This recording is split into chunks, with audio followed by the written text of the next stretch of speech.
بانزینی سوپەر و محەسەن دابەزی و پیاوێکیش لە هەولێر بە کۆکردنەوەی قوتوو ژیان دەگوزەرێنێت. سڵاوتان لەبێت.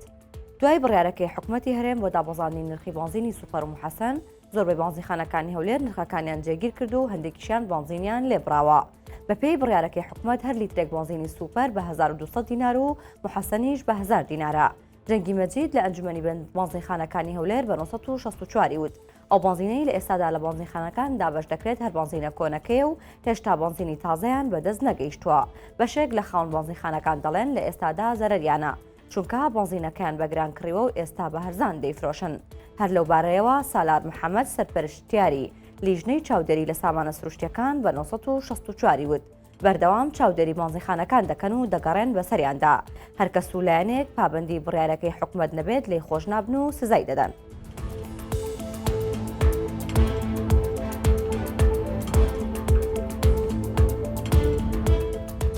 ماوەی 37 ڕۆژ جەرگی سوتاوی باوکێک بە دۆزینەوەی کوڕەکەی لە ڕووباری سیروان سوکنایی نایەت.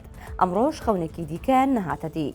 مێرمنداڵێکی 12 ساڵان چەند جارێک خەونی بە دۆزینەوەی تەرمی ئەحمەد لوقمانەوە بینیوە و ئەمجارە تیمەکانی بەرگری شارستانی لەگەڵ خۆیان بردویانە بۆ ئەو شوێنەی لە خەونەکەیدا پێوەی بینیوە.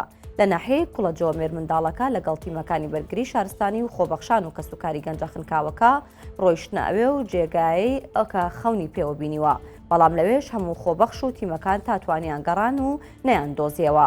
ئەحمەد لوقمانی 26 ساڵ نزیکەی 37 ڕۆژ لەمەوبەر لە ڕووباری سیروان خنکاو تا ئەمڕۆ هیچ سۆراقێکی نییە و هێشتا گەڕان و پشکنین بۆ تەرمەکەی بەردەوامە.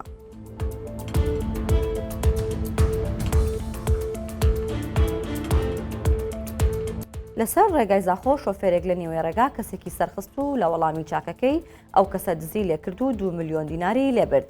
مقدم ئەحمەد ڕەمەزان بەرپرسی ڕاگەیاندنی پۆلیسی هاتوچۆی زاخۆ ڕایگەیاند. چەند ڕۆژێک لەمەوبەر شۆفێرێک لە زاخۆ بەرەو ناوچەیەکی دیکەی کوردستان بەڕێکەوتووە. لە نیوەی ڕێگادا کەسێکی سەرخستووە. کەمەیەک ڕۆیشتون و کاتێک شۆفێرەکە تەنیا بۆ ماوەی نیو خولەک لە سیارەکە دابەزیوە، ئەو کەسە دەستی بۆ چەکمەجەی سیارەکە بردو و 2 ملیۆن دیناری لێدزیوە.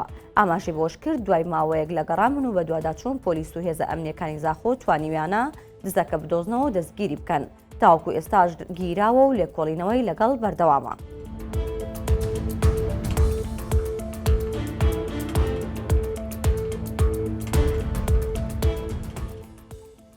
ژیانی ئەمڕۆ مەفرۆشم بۆ کڕینی نانی سبەی. ئەم شیعر و ئاوازە پڕ بە پێستی ژیانی مام فەتحوڵڵایە کە بۆ کۆکردنەوەی قوتوو ژیانی کولەمەرگی بەڕێ دەکات.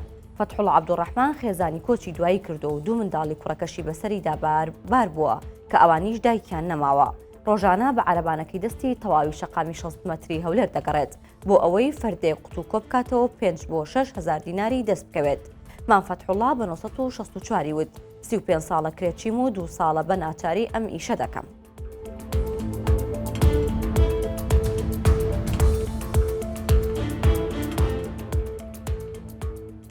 هەواڵەکانم پێشکەشکردن هەر شاد بن.